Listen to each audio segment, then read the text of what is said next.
My name is Lillian, and for 30 years, I lived what I thought was a perfect life. Our big house just outside the city limits was my haven, a place where happiness seemed to bloom endlessly. My husband, Tom, was my rock. Our son, Jake, was the light of our lives, a budding football star at his college. I remember the day Jake brought home Sarah, his girlfriend. She was a sweet girl with a gentle smile and kind eyes. I took to her immediately, seeing in her the daughter I never had. They'd come over often, filling our house with youthful laughter and dreams of the future. As I watched them, I couldn't help but think about wedding bells and their future. They seemed so perfect together, so in sync. I'd already started thinking of Sarah as part of our family. As the days passed, I noticed Jake becoming increasingly excited about something. He'd burst into the house after practice, practically vibrating with energy. At first, I chalked it up to his passion for football and his relationship with Sarah. But there was something different about it, something I couldn't quite put my finger on. One evening, as I was preparing dinner, Jake bounded into the kitchen, his eyes shining with enthusiasm. "Mom, guess what? I'm going to a competition in the neighboring state." I turned from the stove, smiling at his excitement. "That's wonderful, honey. When is it?" "We leave next week," he replied, grabbing an apple from the fruit bowl. "It's a big deal, Mom. Could be a real game changer for my career." Something about his demeanor struck me as odd. Jake had been to many competitions before, but he'd never been quite this keyed up about one. "Are you okay, Jake?" I asked, studying his face. "You seem different." He waved off my concern with a laugh. "I'm fine, Mom. Better than fine. You don't need to worry about me. This is just a really important opportunity, that's all." I nodded, not entirely convinced, but willing to let it go. "All right, sweetie. Just remember, you can always talk to me if something's on your mind."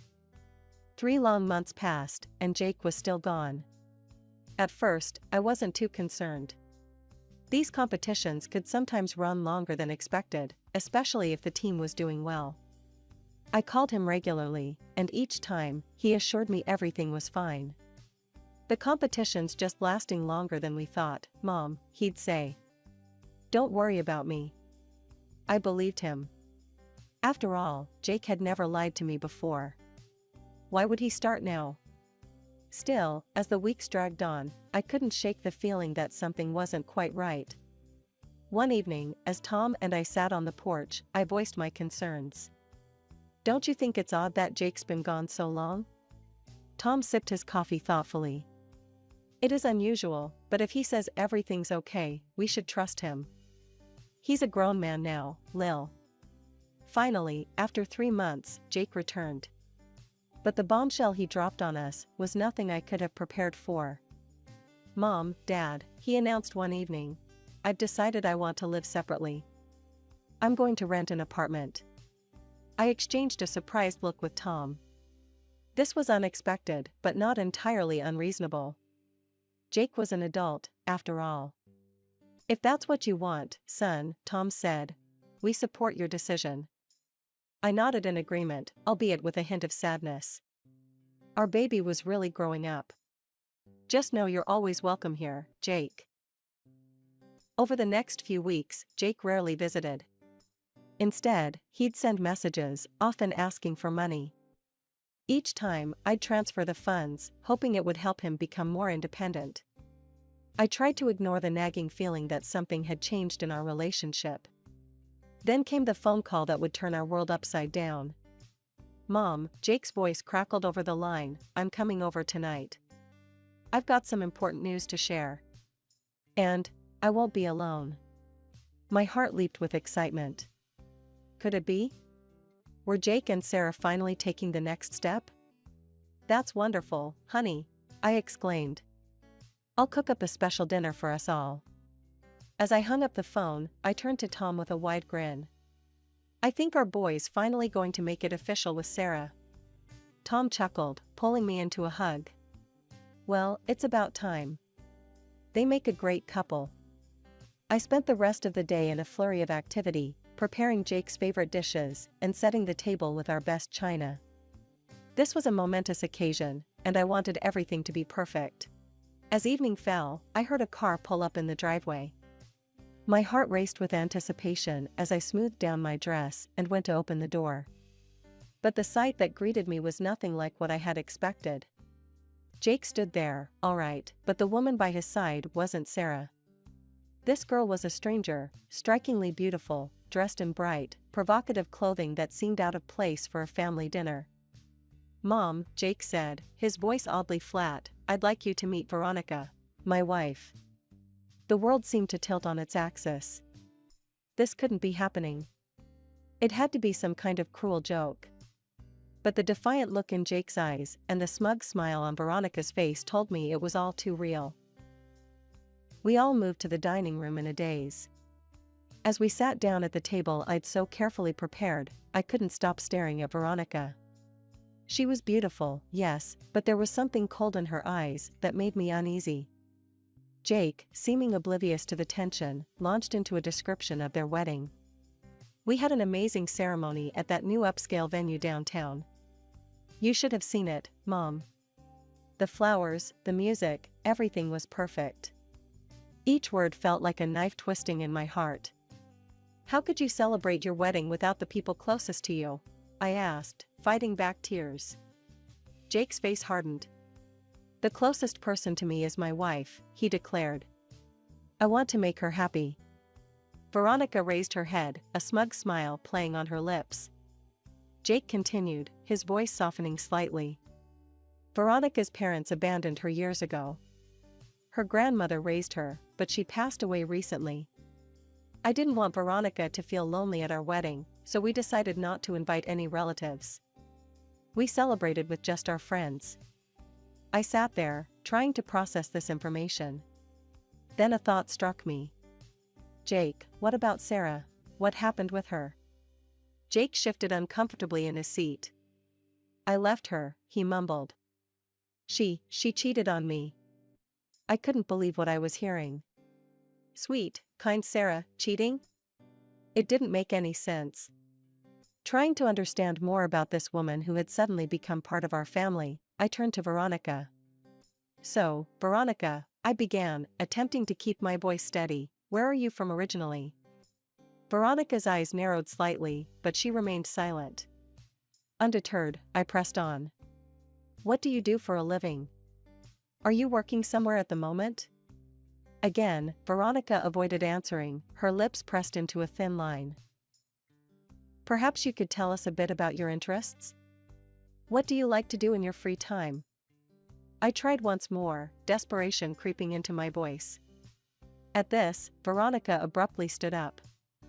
"I'm not obliged to discuss my personal life with outsiders," she announced haughtily.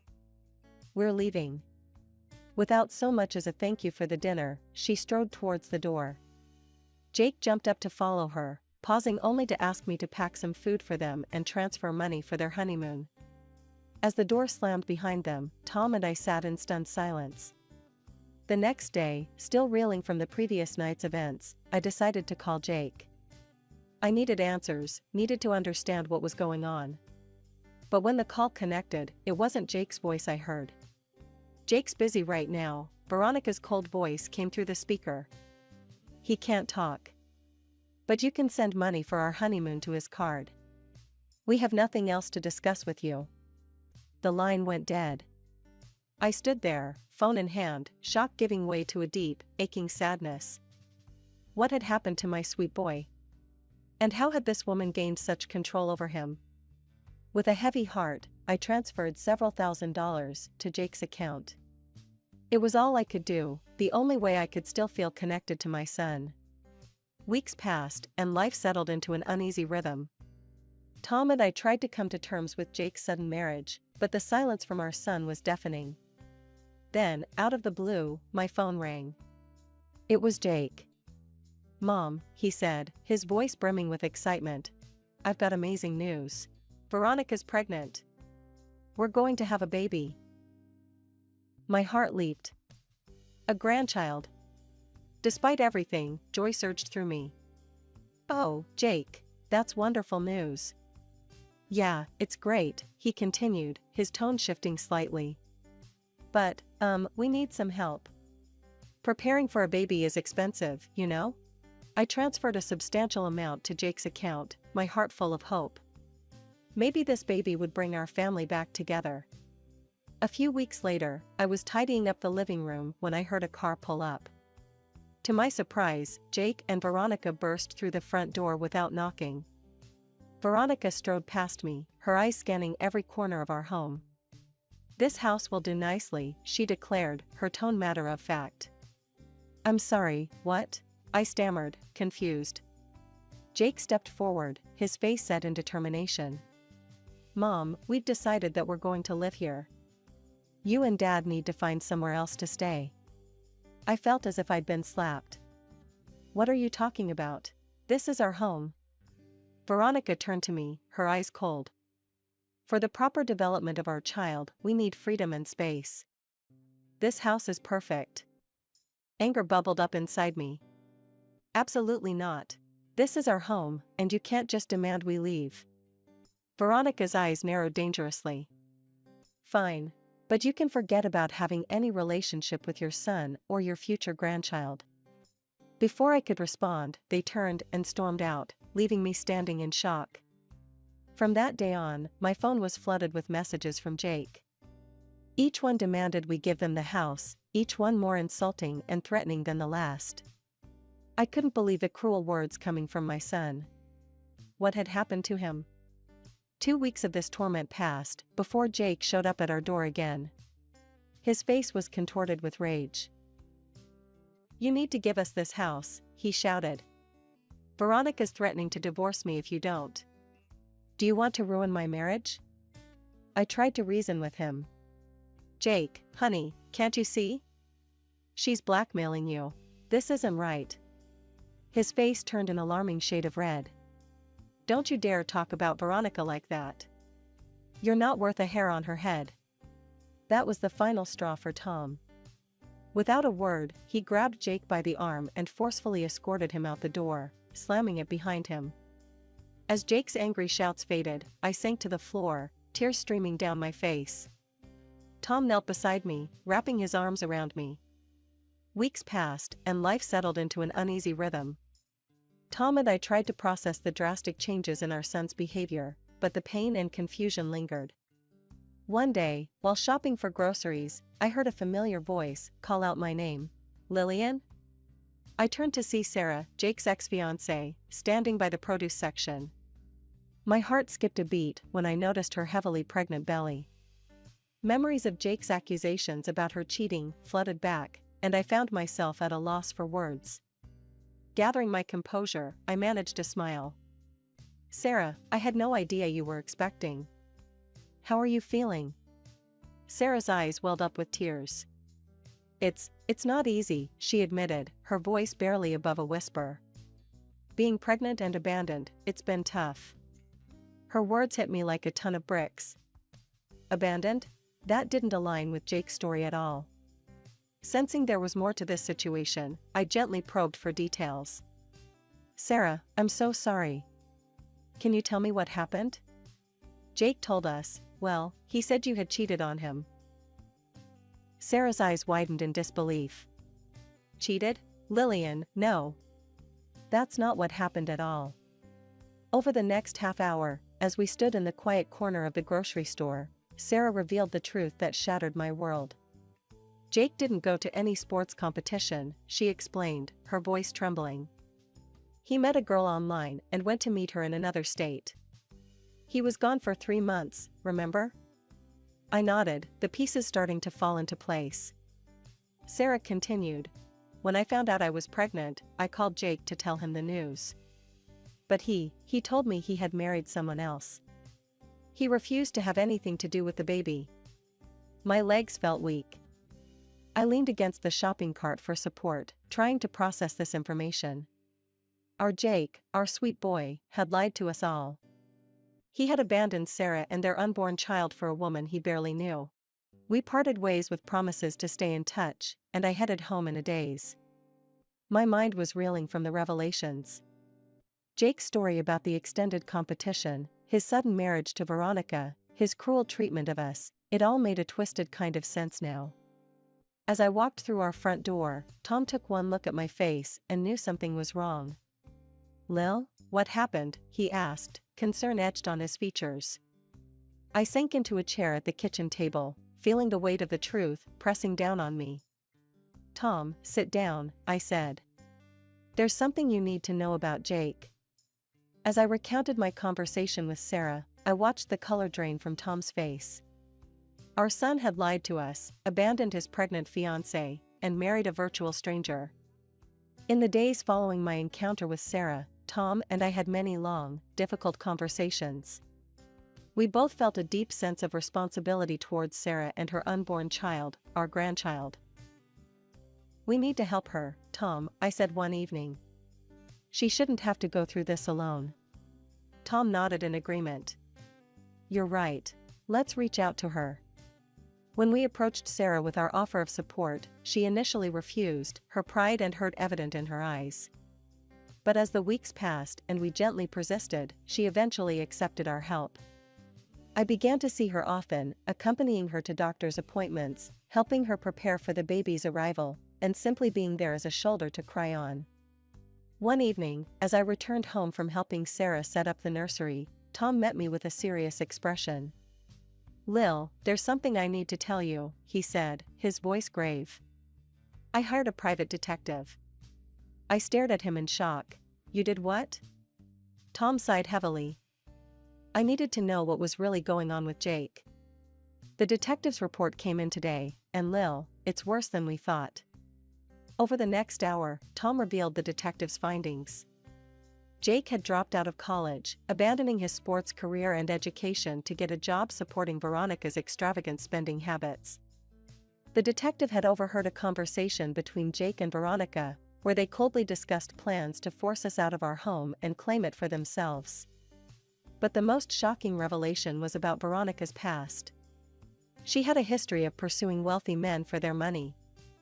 The detective discovered that Veronica had become pregnant by one of these men and had manipulated Jake into marriage by claiming the child was his. I stood up, my mind racing. "We have to tell Jake. We have to make him see what's happening." But Tom shook his head sadly. "Lil, he won't believe us. You've seen how he is now. If we try to tell him, he'll only push us further away." As much as it pained me, I knew Tom was right. Jake was so under Veronica's influence that any attempt to reveal the truth would likely backfire. "What do we do, then?" I asked, feeling helpless. Tom took my hand in his. "For now, we focus on Sarah and the baby. They're the ones who truly need us right now." I nodded, fighting back tears. "You're right. Sarah needs us, and that baby, our grandchild, they're innocent in all of this." As we sat there, processing all we had learned, I couldn't help but feel a mix of anger, sadness, and fear for Jake. But I also felt a renewed sense of purpose. We might not be able to help Jake right now, but we could be there for Sarah and her baby.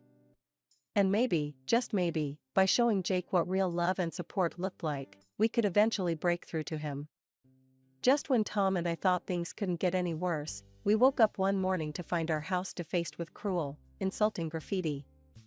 "Greedy oldsters, selfish bastards," and other hurtful words were spray-painted across our walls in angry red letters. Shocked and hurt, we immediately called our neighbor across the street, who had outdoor security cameras. We watched the footage with heavy hearts, witnessing our own son vandalizing our home in the dead of night. The sight of Jake, sneaking around like a common criminal, left us speechless. We didn't confront Jake about the graffiti. Instead, we quietly painted over the hateful words and put our house on the market. Within weeks, we had sold our longtime home and purchased a new one, not far from where Sarah lived with her newborn son, our grandson. The day Sarah brought little Thomas home from the hospital was bittersweet. As I held that tiny bundle in my arms, my heart swelled with love and broke simultaneously. This was my grandson, Jake's son, yet Jake wanted nothing to do with him. Weeks passed, and we settled into our new life. Then, out of the blue, my phone rang. It was Jake, calling from an unfamiliar number. "Mom," he shouted, his voice filled with rage. "What the hell is going on?" I went to the house and there are strangers living there. They threatened to call the cops on me. I took a deep breath, steeling myself. "Why did you go there, Jake? To vandalize our home again?" There was a moment of stunned silence on the other end. "That's right," I continued, my voice steady. "We know it was you. We sold the house, Jake. And we've cut you out of our lives." Jake's shock quickly turned to anger. "You can't do this to me," he yelled. "Veronica might leave me because of you. I'll never see my son." I couldn't help but laugh, a sad, hollow sound. "Oh, Jake. That child isn't yours. Veronica lied to you." "What are you talking about?" he sputtered. "We hired a private investigator, Jake. We know everything. About Veronica's past, about her lying about your paternity, about your plans to take our house. I'm sending you the evidence now." As I hit send on the email containing the detective's report, I heard Jake's sharp intake of breath. "You're a fool, Jake," I said, my voice softening slightly. "You abandoned Sarah and your real son for a woman who's been lying to you from the start. I hope one day you'll realize what you've thrown away." With that, I hung up the phone, my hand shaking slightly. 6 months passed in a blur of baby giggles, sleepless nights, and newfound joy. Tom and I had settled into our roles as doting grandparents, cherishing every moment with little Thomas. Our new home, though smaller, was filled with more love and laughter than we'd experienced in years. One sunny afternoon, as we sat on our porch watching Sarah push Thomas on the swing we'd installed in the backyard, our neighbor walked by with some surprising news. "Did you hear about Jake?" she asked, her voice low. "Word is, that wife of his up and left him. Apparently, she handed their child over to her parents, turns out she wasn't an orphan after all, and ran off with some wealthy man she met." Tom and I exchanged glances, a mix of emotions washing over us. Despite everything, a part of me still ached for the pain Jake must be going through. Later that evening, as if summoned by our thoughts, Jake called. His voice was a far cry from the angry, demanding tone we'd grown accustomed to. Instead, he sounded broken, desperate. "Mom," he sobbed. "I'm so sorry. For everything. Please, can we start over? I know I'm still your sole heir. I can change, I promise." I closed my eyes, feeling a familiar ache in my chest. "Oh, Jake," I said softly. "I'm sorry you're hurting. But you need to know, your father and I have changed our will. Everything we have will go to Thomas, your son, the one you abandoned." Jake's sobs turned to shouts. "No. You can't do that. I'll go back to Sarah, we can start over." "Goodbye, Jake," I said firmly, and ended the call. Tom found me on the porch swing a little while later, staring out at the setting sun. He sat beside me, taking my hand in his. "You okay?" he asked gently.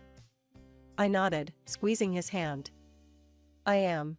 It's not the ending I would have chosen for us, but I think we're exactly where we're meant to be." And we were. Our new life, though different from what we'd imagined, was filled with purpose and love. Every weekend, our home was filled with the joyous sounds of Thomas's laughter as he explored every nook and cranny. Sarah, once just our son's girlfriend, had become the daughter we never had. "Grandma, Grandpa." Thomas's little voice called out one Sunday afternoon. "Look what I can do." We watched in delight as he took his first wobbly steps across the living room, collapsing into Sarah's waiting arms. Sarah looked up at us, her eyes shining with tears of joy. "I don't know what I would have done without you two," she said softly.